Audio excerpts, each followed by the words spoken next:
Na semana passada, no dia 5 de agosto de 2019, dois auditores fiscais da Receita Federal foram afastados por ordem do STF.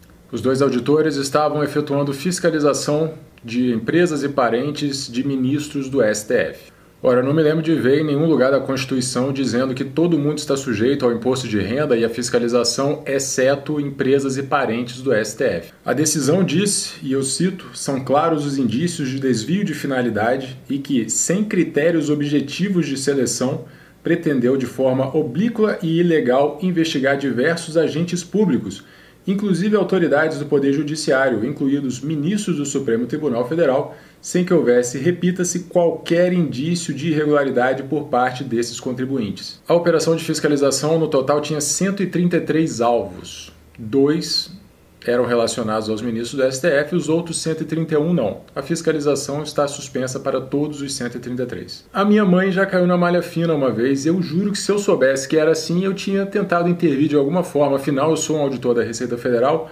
Como é que a minha mãe pode ser fiscalizada, né? Eu imagino que a maioria da população não deve saber como que acontece uma fiscalização na Receita Federal e certamente alguns ministros do STF podem não saber também. Então eu vou falar para vocês rapidinho aqui, de uma forma geral, como que isso funciona. Primeiro, os auditores da Receita não podem escolher quem eles quiserem da forma que eles quiserem. Na verdade, até chegar a um auditor da Receita, houve toda uma análise prévia observando normas internas que dizem exatamente como é que se seleciona os contribuintes e também uma série de batimentos eletrônicos e que ninguém fiscaliza, simplesmente passa por uma filtragem e sai o resultado. Então, primeiro você tem uma fase de planejamento e o foco aí eram agentes públicos e eram 800 mil CPFs. A segunda fase é de cruzamento de dados, como eu falei, e é automatizada e ninguém consegue interferir, você não consegue excluir alguém do cruzamento de dados. Finalmente você tem a análise individual, é aí que entra o trabalho ali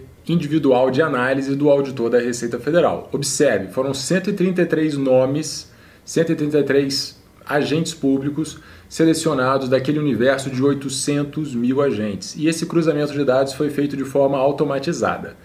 Esses 133 resultantes foram distribuídos para os auditores para que eles verificassem se havia alguma irregularidade. Nenhum auditor pode escolher colocar alguém naquela lista, nenhum auditor pode escolher retirar alguém daquela lista. Em seguida, o trabalho dos auditores é pautado por uma série de normas, e acredite, são muitas normas de atuação para processos totalmente objetivos de tratamento desses dados. E aí, claro, a partir desses 133 agentes públicos, o auditor pode fazer diversos cruzamentos de dados, pode acessar diversas informações de outros contribuintes, afinal, acredite, existe uma coisa chamada laranja, que é muito utilizada no Brasil, quando uma pessoa coloca uma outra para fazer alguma coisa errada no nome dela, em nome dela, né, na verdade, para que não se descubra quem é o real interessado pela operação. Por isso, os auditores acabam verificando diversos CPFs e CNPJs também nesse tipo de análise, óbvio. E a Receita Federal está sendo acusada de escolher o nome agentes públicos para a operação de fiscalização, demonstrando talvez que não houvesse impessoalidade na escolha dos alvos.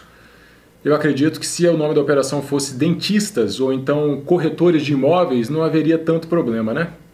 Acredito, inclusive, que se esses agentes públicos fossem servidores públicos, aí todo mundo ia adorar, porque afinal o servidor tem que ser fiscalizado ainda mais, exceto, claro, se ele for ligado a ministros do STF.